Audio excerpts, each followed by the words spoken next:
وہ آگ کا دریا تلوار کی تیزی وہ ناول آپ نے دیکھے ہوں گے، ایک پوری ناول کی پوری کہانی آپ نے سن لی۔ ثبوت ان کے پاس، ان کا وکیل جب کھڑا ہوتا ہے عدالت کے اندر تو وکیل نے کیا کہا تھا؟ وکیل نے کہا تھا کہ وہ تو پرانا زمانہ تھا، پتہ نہیں پتھروں کا زمانہ تھا کہ کون سا زمانہ تھا، پرچوں پہ سارا کاروبار ہوتا تھا، ہمارے پاس تو کوئی ثبوت نہیں ہے۔ یہ ان کی دلیل ابھی آپ کے، اور جب ان سے پارلیمنٹ میں پوچھا جاتا ہے، پھر عدالت میں پوچھا جاتا ہے تو قطری شہزاد آ جاتا ہے۔ یہ ان کی دلیل اصل میں دلیل اور ثبوت ہے ہی نہیں۔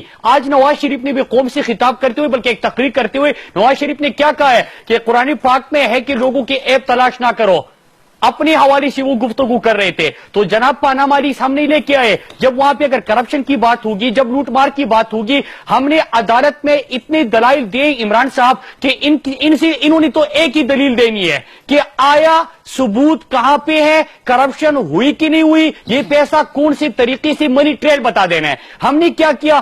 ابھی جو نیب کی رپورٹ بھی ہم نے جمع کی ہے، 1242 ارب کی کرپشن۔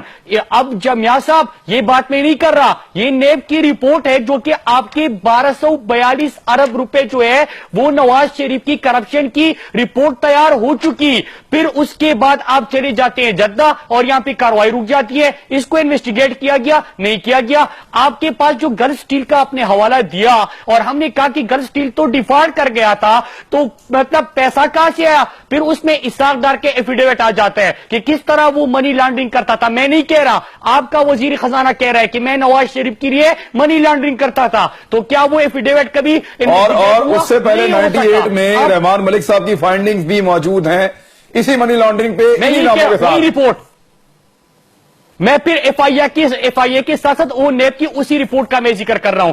اب بات آتی ہے کہ مریم صفدر ڈیپینڈنٹ ہے کہ نہیں، اس کے شواہد دے دیے۔ ہماری نظر میں کس طرح منی لانڈرنگ ہوئی، کس طرح کرپشن ہوئی، کس طرح انہوں نے ٹیکس نہیں دیا، کس طرح یہ قوم سے جھوٹ بولا گیا، ان سب کے دلائل ہم نے دے دیے۔ حالانکہ یہ ہمارا کام نہیں تھا۔ نیب آرڈیننس جو سیکشن 9 ہے وہ یہ کہتا ہے کہ ثبوت کون دے گا؟ جس کے اوپر الزام ہو، جو تسلیم کرے کہ ہاں یہ جائیداد میری ہے، یہ پیسہ میرا ہے، یہ کاروبار میرا ہے، تو پھر آپ نے نیب آرڈیننس سیکشن 9 کے تحت آپ نے خود ثابت کرنا ہے کہ یہ حلال طریقے سے آپ نے کمائی کی اور پیسے کو پراپر طریقے سے آپ ملک سے باہر لے کے گئے۔ ان کی ثبوت نہیں ہے۔ اب عمران صاحب میں کل تو جرائم ہوگی نا، کل تو یہ اپنے دلائل دیں گے، دین پتہ چلے گا جب کورٹ کے سوالات اٹھیں گے۔ ابھی تک جو ان کے جوابات تھے وہ کیا تھا کہ پتھروں کا زمانہ، اکٹھا جواب دے دیں۔ میں یہ کہنا چاہتا ہوں کہ کسی